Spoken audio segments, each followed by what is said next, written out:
universal age-based pension, an age-based grant. And in a lot of the countries in the southern Africa that we've seen, like Namibia's, the Botswanas that have these, a lot of these countries had issues around the AIDS crisis. Many of the households were headed by a grandparent. And therefore you could see a lot of social impact. If you paid a pension, actually that would trickle down into the household. Children are more likely to go to school.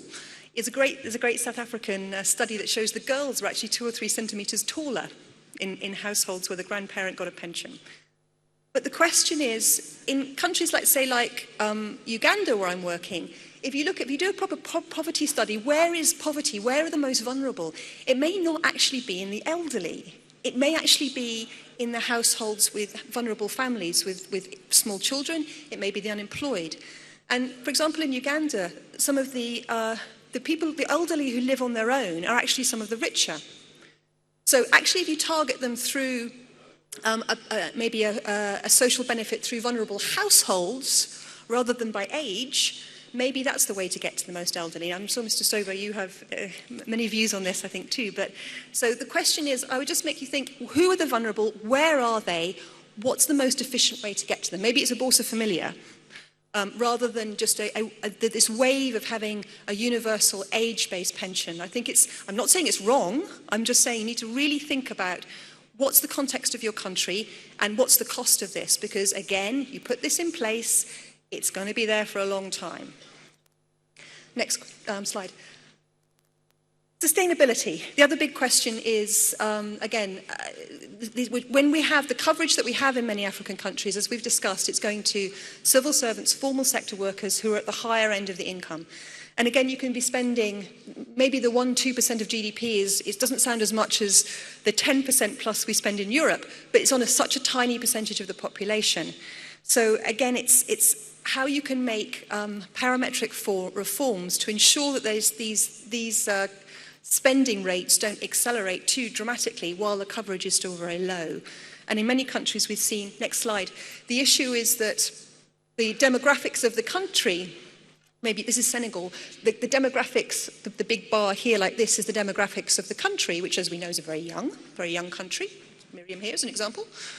However, the faded ones behind, the demographics of the scheme is very different. It's very different. So you can actually see the costs of the scheme.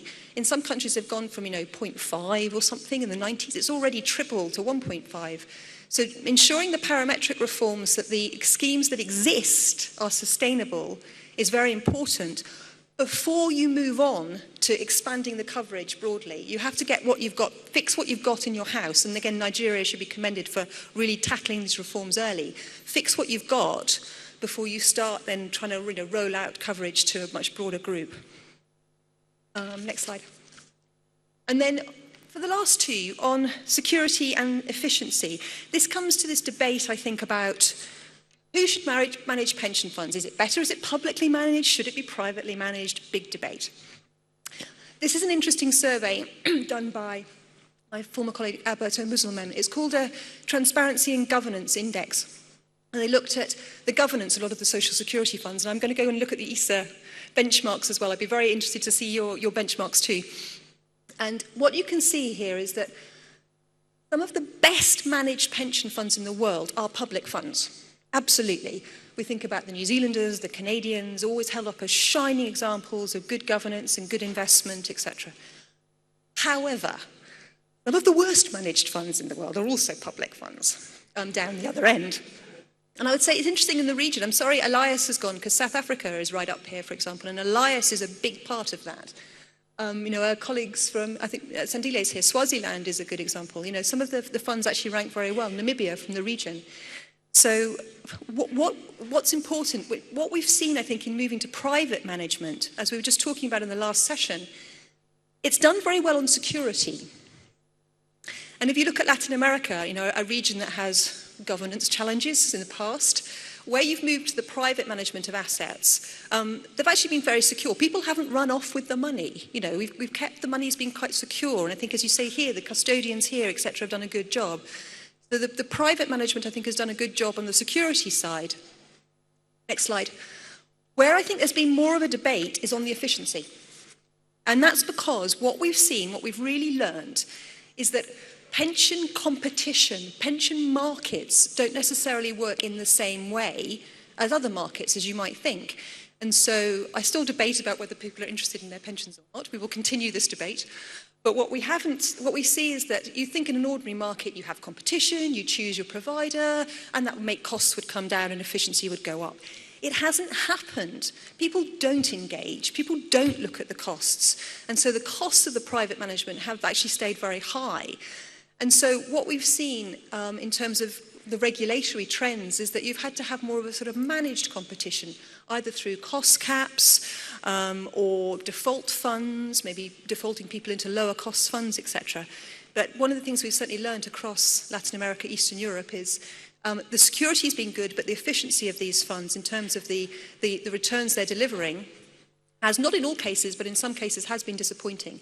And therefore we have to think more creatively about how to make our pension markets work. So finally, just to wrap up, a couple of key takeaways I think we can then say for what's the way forward for the reforms, pension reform in Africa. One, I think we need to really think about these universal pensions. As I say, I'm not saying they're wrong at all, but we really need to think about how is the best way to get to the most vulnerable in our society. Two is the informal sector. We need more innovative ways of getting to the informal sector, no doubt, absolutely.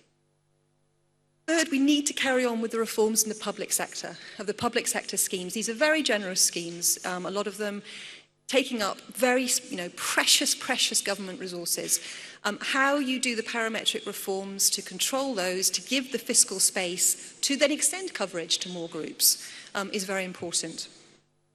And then I think the governance of the existing funds, improving those is an important priority. We have some good examples and bad examples across the continent.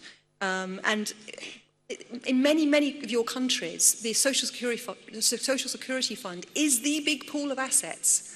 And it's a huge opportunity. It's a huge opportunity, which at the moment is just often just sitting in government bonds and isn't being used properly. So how to improve the governance, and the governance has to go with the investment. And we've talked a lot about infrastructure, a lot about the sort of social impact. It's terribly important and we can have a big impact, but the governance has to go there as well. Because we've also seen bad examples of these funds being raided, frankly, and put into investments which are for not good returns and not good uses of the pension money. And the pension fund is there to pay our pension at the end of the day. So extending the diversity of the assets and using them better is important, but it has to go with governance. And then finally, and I'm so glad you're here, the DG from this SEC, I'm so glad you're here, because my final message I will bang on about all the time. Pension reform has to go hand in hand with capital market development. It has to. And you're both sitting there together. It's lovely. I'm so happy. It has to go together. Many countries we work in, people say, oh, we want to create a pension system and have this lovely, great pool of pension assets. And oh, look, the capital markets will just develop. It doesn't happen automatically. You have to have a plan for how you're going to use those assets. And I'm sorry Guillermo's not here because everyone talks about Chile. Chile's the poster boy of pension reform. But a very good example, 25 years ago, when they reformed the pension system in Chile, there were 3 countries in the world that had long-term government index-linked bonds.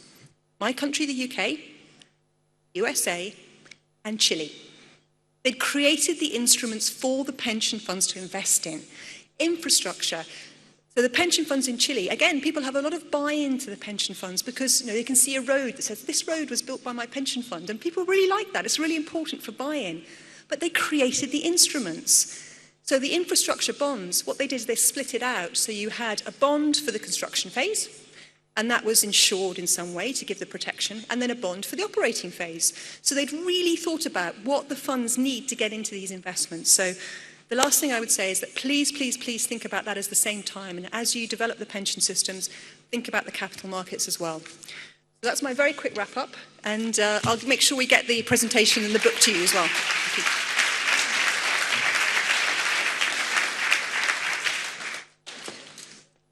Thank you very much, Fiona, for this. Sorry? Oh, you did wonderful. Yeah, you may sit down, of course. For this wonderful mapping of the developments in Africa. And I think we're looking forward to the study by the World Bank, and we'll make sure that you all get a copy as soon as it has been published. To add to that, all materials will be presented to you